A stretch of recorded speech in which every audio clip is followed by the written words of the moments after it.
क्यों? क्योंकि बेमौसम में बोई गई फसलें, बेमौसम में बोई गई फसलें और बिना संस्कार की आने वाली नस्लें बर्बाद हो जाती हैं, खराब हो जाती हैं। फसल सही मौसम में ही लगाया जाए तो ज्यादा उचित होता है। उसी प्रकार हमारी जो होने वाली संतान है, इनका भी समय निश्चित किया गया है, लेकिन आजकल पुत्र कम पैदा हो रहे हैं, कुत्ते ज्यादा पैदा हो रहे हैं। गलत कहे तो कहना। क्यों? क्योंकि हमारा जीवन भी कुत्तों के ही जैसा हो गया है। ना तो सही समय निर्धारित है, ना बाप का लाज है, ना माँ की लाज है, ना बड़े भाई का लाज है, ना छोटे बहू की लाज है, ना बहन की लाज है, ना भाई का लाज है, न समाज का डर है। एकदम कुत्ते जैसा जीवन हो गया है महाराज। प्रत्येक अरे राम राम राम। एक बात तो आजकल ऐसी आ गई है कि कहने में भी शर्म आ रही है माताओं। पहले के जमाने में हमारे यहाँ शादी विवाह होता था तो चुपके से होता था, लोग दुल्हन को देख भी नहीं पाते थे। आजकल विवाह बाद में होता है, लड़का लड़की पहले जाते हैं हनीमून मनाने, और नाम क्या है? Pre wedding. और बड़े बड़े शहरों में जिस इधर विवाह हो रहा है, इधर टीवी लगा दिया गया है, देखो तुम्हारे घर की बहू और बेटे क्या क्या कर रहे हैं। जो काम एकांत का होना चाहिए वो कुत्तों की तरह समाज में दर्शा के दिखाया जा रहा है। तो मुझे तो लगता है आजकल आदमी कम, कुत्ते ज्यादा ही पैदा हो रहे हैं। कुत्ता कहने में कोई बुराई नहीं है। शर्में आनी चाहिए इनको कि माँ बाप ने जिस इज्जत को बनाने में पूरी उम्र गंवा दी, उसी इज्जत को बेचने में एक मिनट भी नहीं लग रहा है। आज कौन सी तारीख है भैया? 14 तारीख है। और हमारे यहाँ आजकल लोग कौन सा डे मना रहे हैं? हाँ? कौन सा डे? Valentine day. एक गुलाब और एक चॉकलेट के चक्कर में बाप के द्वारा बनाई गई जिंदगी भर की कमाई और जिंदगी भर की इज्जत को वही बिटिया एक गुलाब और एक चॉकलेट के चक्कर में नीलाम करके चली आ रही है। लाज भी नहीं आ रहा है समाज को, और नाम दे दिया है वैलेंटाइन डे। वैलेंटाइन डे नहीं, तुम्हारा सर फोड़ू डे, तगड़ी टोरू डे। बड़ा क्रोध आता है कभी कभी। शहरों में आप देखो ना, स्थिति इतनी खराब है कि क्या कहा जाए महाराज। हमारा हर कार्य नियम पूर्वक होना चाहिए, हमारा हर कार्य संयम पूर्वक होना चाहिए। आजकल जगह जगह देखो तो लोग मांस खाने वाले पैदा हो गए हैं, मदिरा पीने वाले पैदा हो गए हैं। यहाँ है क्या कोई? कितने लोग हैं मांस खाने वाले? हाथ ऊपर उठाए तो। किसके घर में बनता है? नहीं बनता होगा, कोई मंगलवार को बनाता होगा, तो कोई शनिवार को, तो कोई गुरुवार को, तो किसी का कोई दिन होगा, तो किसी का कोई दिन होगा। इतने चतुर लोग हैं कि नहीं ये दिन हमारा है भैया, ये दिन तो हम नहीं छूते, आज का दिन। अरे नालायको, क्या आज के दिन भगवान चले गए हैं क्या? आज के दिन दोष नहीं लगेगा क्या? आज के दिन पाप नहीं लगेगा क्या? एक बात बताऊं, हमारे यहाँ जानवर बनाए गए हैं और इंसान बनाए गए हैं, और भगवान ने बताया कि जो जबान से पानी पिएगा वो मांस खाएगा, और जो होठों से पानी पिएगा वो अन्न खाएगा। तो जबान से पानी पीने वाले कौन कौन? कुत्ता, बिल्ली, शेर, बाघ, ये सब जबान से पानी पीते हैं, हाँ या ना? तो जो जबान से पानी पीते हैं वो मांसाहारी, और जो होठों से पानी पीते हैं वो शाकाहारी। होठों से पानी कौन कौन पीता है? गाय, बैल, भैंस, बकरी, इंसान, हम लोग होठों से पानी पीते हैं। अच्छा, अब आप देखो, गाय का नियम है घास खाना, शेर का नियम है मांस खाना। आप शेर के सामने घास रख दोगे तो शेर घास नहीं खाएगा, क्योंकि उसका नियम है मांस खाना। आप गाय के सामने मांस रख दोगे तो गाय मांस नहीं खाएगी, क्योंकि उसका नियम है घास खाना। जानवर अपने नियम पे है, लेकिन आदमी के सामने घास रख दो तो भी खाएगा, और मांस रख दो तो भी खाएगा। इतना नालायक हो गया है इंसान, कुत्ते जैसा जीव हो गया है। और शिव महापुराण कहती है, मानव यदि अपने जीवन में सत्कर्म करेगा, मानव यदि अपने जीवन में सुंदर कर्म करेगा, तो उसके जीवन में परम पिता परमात्मा जगन नियंता जगदाधार भगवान शिव की कृपा होती है। भगवान शंकर जी माता पार्वती जी के साथ शाम के समय घूमने निकले थे। सो बैकुंठ में बैठी बैठी माता लक्ष्मी ने विष्णु जी से कहा कि देखो देखो घूमने निकले हैं, तुम भी हमें कभी घुमाने ले चलो। लेकिन नहीं, तुम तो हमें इसी घर में छोड़े हो। अच्छा, जिस घर में देवरानी जेठानी हो वहां ये मामला ज्यादा देखने को मिलता है। अगर जेठ जेठानी बाहर घूमने निकले तो देवरानी देवर से कहती है वो तो मस्त घूम रहे हैं इधर से उधर, तुम हमें जब से ब्याह करके लाए हो घर में बिठा के रखे हो, ना कभी काशी लेकर गए ना कभी पंढरपुर लेकर गए, हमें भी लेकर चलो। तो शंकर विष्णु भगवान बोलते हैं कि देवी, शंकर जी जहाँ जिस घर में रहते हैं उन्हें घर की देखभाल करने की जरूरत नहीं रहती। उनके घर में दरवाजा ही नहीं है, सामान भी नहीं है। अब हम लोग अगर घर मकान छोड़ के जाएंगे तो कल सवेरे पता चला कि ताला टूट गया, डाका पड़ गया, तो लक्ष्मी जी बोली तो फिर ऐसे घर में हम नहीं रहेंगे, हम भी वहीं रहेंगे। तो विष्णु भगवान ने कहा देवी, शंकर जी का बना बनाया घर है, काहे उसे छुड़वा रही हो। पार्वती लक्ष्मी जी ने कहा अरे जाओ जाओ, उन्होंने सोने की लंका बना के रावण को दे दिया था, मांगोगे तो क्या नहीं दे देंगे, जाओ। अब लक्ष्मी जी के कहने पर भगवान विष्णु छोटे से बालक बने और बद्रीनाथ में आके रोने लगे। जब रोने लगे तो पार्वती जी ने महादेव से कहा महादेव कौन रो रहा है। शंकर जी ने बोला देवी कोई बालक रो रहा है, रोने दो। पार्वती जी बोली मैं तो माँ हूँ, मैं तो उसको उठाऊंगी, लगता है कोई घूमने आया रहा होगा और बच्चा छूट गया है, माता पिता कहीं और चले गए हैं। शंकर जी बोले मत उठा मत उठा, रो रहा है रोने दे, मैं जानता हूँ ऐसे ही वो छोटा सा बन के राजा बलि के यहाँ गया था और राजा बलि ने अपने गुरु की बात नहीं मानी, तू भी मेरी बात मान, रो रहा है रोने दे, मत जा मत जा, वो मेरे बचपन का मित्र है, मैं अच्छे तरीके से उसको जानता हूँ। लेकिन पार्वती जी नहीं मानी, दौड़ी दौड़ी आई, भगवान विष्णु को गले से लगा लिया। शंकर जी ने कहा गले से लगा के बड़ा गलती कर लिया। अब गले से लगाया तो ठीक किया, माता पार्वती जी ने दूध भी पिला दिया। शंकर जी ने कहा अरे राम राम राम राम, अब तो तुमने इसको अपना बेटा बना लिया, अब तो ये हिस्सेदार हो गया, अब हिस्सा मांगेगा, अब ये ले गया। पार्वती जी बोली ऐसा नहीं बोलते, बच्चा है अपना। तो भैया दूध दूध खिला पिला के चुपचाप करा के विष्णु जी को वहीं महलों में छोड़ दिया। और फिर अगले दिन शाम हुई, भगवान विष्णु तो घर में ही रह गए, लेकिन अगले दिन शाम को शंकर जी और पार्वती जी फिर घूमने निकले। इधर लक्ष्मी जी ढूंढते ढूंढते उसी जगह आई और विष्णु जी को जब छोटे से रूप में देखा तो मंत्र मार के उनको बड़ा बना दिया, बड़ा बन गए भगवान विष्णु। और लक्ष्मी जी ने अंदर से बद्री विशाल का दरवाजा बंद कर लिया। अब शाम को घूम कर भगवान शंकर जी और माता पार्वती जी आए तो दरवाजा घर का बंद। पार्वती जी ने कहा अपने घर का दरवाजा बंद, कौन है ताला लगाने वाला। सो भैया शंकर जी ने खटखटाया, बार बार खटखटाया दरवाजा, तो लक्ष्मी जी निकली, दरवाजा खोली। पार्वती जी ने कहा हमारे घर में तुम कैसे। लक्ष्मी जी बोली भैया आज से तो ये हमारा घर। पार्वती जी बोली नहीं नहीं नहीं नहीं। तो पार्वती लक्ष्मी जी ने विष्णु जी को इशारा करके बोला कि शंकर जी से मांगो, ये तो कछु नहीं देंगी पर शंकर जी दे सकते हैं। सो भगवान विष्णु ने शंकर जी से कहा प्रभु जैसे आपने रावण को सोने की लंका दी वैसे ही मुझे ये बद्रीनाथ का धाम दे दो। शंकर जी ने कहा चलो भैया ठीक है। और पार्वती जी से बोले मैंने तुम्हें पहले ही कहा था कि गले से मत लगाना, आज का संसार ऐसे ही है, जिसको गले से लगा लो तो गले काटने को तैयार हो जाता है। तो पार्वती जी बोली हम लोग कहाँ रहेंगे। शंकर जी बोले बद्रीनाथ में ये तो केदारनाथ में अपन दोनों रहेंगे। सो भैया वो स्थान छोड़ के भगवान शंकर जी माता पार्वती जी को लेकर केदारनाथ में चले गए। इतना दयालु कौन होगा कि जहाँ जहाँ भगवान अपने लिए ठिकाना बनाते हैं वह किसी दूसरे को दे देते हैं। सब कुछ बांट दिया शिव ने, सब कुछ बांट दिया, सब बांट दिया, अपने पास कुछ नहीं रखा। तो पार्वती जी ने कहा महाराज एक काम करो। शंकर जी बोले क्या। पार्वती जी ने कहा महाराज ऐसा जगह बनाओ कि जो किसी को पसंद न आए। सोने की लंका बनाई तो रावण को पसंद आ गया, बद्रीनाथ बनाया तो नारायण को पसंद आ गया।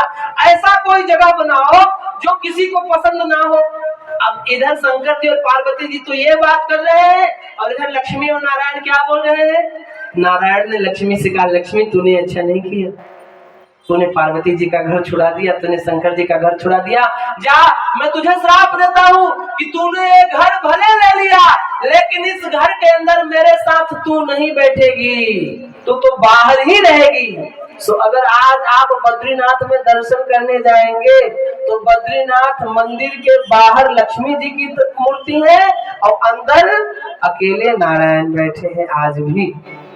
और भगवान शंकर ने कहा कि श्री हरि नारायण, इस बद्री विशाल में आकर जो कोई चने की दाल आपको अर्पण करेगा, जैसे नागपुर में हम जावें तो नागपुर से पहले आजनसरा भोजा जी महाराज का स्थान है, वहाँ चने की दाल में शक्कर मिला के पूरन पोली का प्रसाद मिलता है ना, तो वह प्रसाद भोजा जी महाराज को पसंद है। ठीक वैसे ही शंकर जी ने कहा कि नारायण, इस स्थान पे आकर जो कोई चने की दाल आपको अर्पित करेगा, चने की दाल का भोजन बनाकर ग्रहण करेगा, उसके ऊपर उसके जीवन में मैं सदैव अन्न धन पुत्र और लक्ष्मी का भंडार भरूंगा। तो पार्वती जी बोली, वो तो ठीक, पर हम कहाँ रहेंगे, अपन दोनों कहाँ रहेंगे? शंकर जी ने कहा, हम लोग ऐसी जगह रहेंगे जो आज अब किसी को पसंद न आवे। पार्वती जी बोली, हम भी यही चाह रहे हैं, नहीं तो आप जो मकान बनाते हो इतना सुंदर बना देते हो कि सबको पसंद आ जाता है। अच्छा, सुंदर क्यों होता है शंकर जी का मकान जानते हो? शंकर जी के मकान में दरवाजा नहीं है, इसलिए मकान सुंदर है। तो चोर चुराने के हिसाब से अंदर जरूर जाता है, लेकिन बाहर निकलने का दरवाजा नहीं रहता। अंदर जाने का दरवाजा है, लेकिन बाहर निकलने का दरवाजा। एक बार जिसने शिव को अपना मान लिया और एक बार जिस भक्त को शिव ने अपने हृदय में स्थान दे दिया, उसके बाद वह भक्त शिव जी के हृदय से बाहर नहीं निकल पाता। तब तो भगवान शंकर उसका महाराज शरणकार कर देते हैं, उसका उद्धार ही कर देते हैं। इसीलिए किसी ने कहा, तेरा दर जब से पाया है मैंने, आए कितने भी दुख न डरता हूँ, मैं तेरा नाम लिया करता था, मैं तेरा नाम लिया करता हूँ।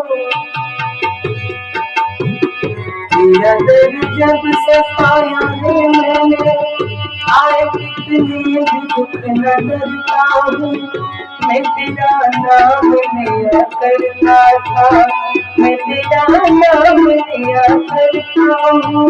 तेरा दर जब से पाया है मैंने,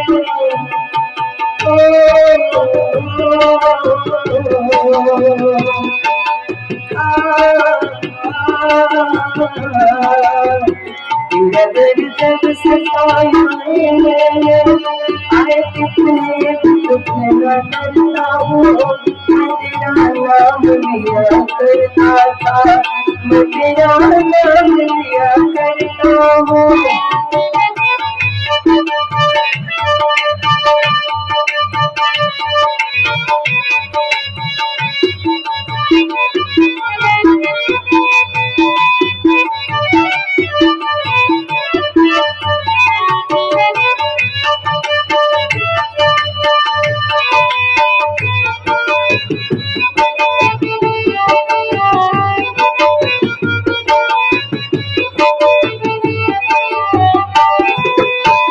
सोचता हूँ क्या तुमने लगाया सेवा में मुझे अपनी, सोचता हूँ क्या तुमने लगाया सेवा में मुझे अपनी। मैं तो बड़ा पापी था प्रभु मुझको, मैं तो बड़ा पापी था प्रभु मुझको, धूल चरणों के दे दी है अपनी, धूल चरणों के दे दी है अपनी। भक्ति शायद इसी को कहते हैं, तेरी आँखों में मस्त रहता हूँ। भक्ति शायद इसी को कहते हैं, तेरी यादों में मस्त रहता हूँ। मैं तेरा नाम लिया करता था, मैं तेरा नाम लिया करता हूँ। तेरे दर जब से आया है मैंने,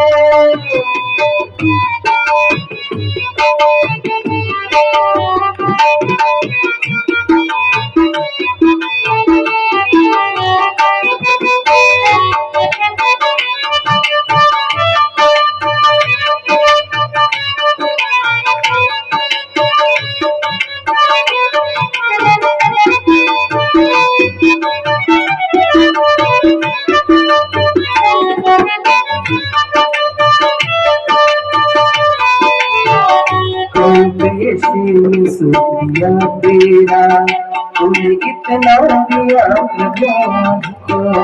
पर कैसे शुक्रिया तेरा, तूने इतना दिया प्रभु मुझको। पास मेरे नहीं है कुछ अपना, करूँ अर्पण प्रभु मैं क्या तुमको, करूँ अर्पण प्रभु मैं क्या तुमको। निकले आंसू जो तेरी यादों में, सुख उनसे मैं अदा करता हूँ। निकले आंसू जो तेरी यादों में, सुख उनसे मैं अदा करता हूँ।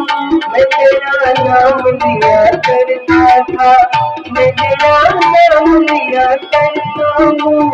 तेरा दर जब से पाया है मैंने, और कितने दुख न डरता हूँ। मैं तेरा नाम लिया करता था, मैं तेरा नाम लिया करता हूँ। मैं तेरा नाम लिया करता था, मैं तेरा नाम लिया करता हूँ। मैं तेरा नाम लिया करता था, मैं तेरा नाम लिया करता हूँ। नमः पार्वती पते, हर हर महादेव शंभो।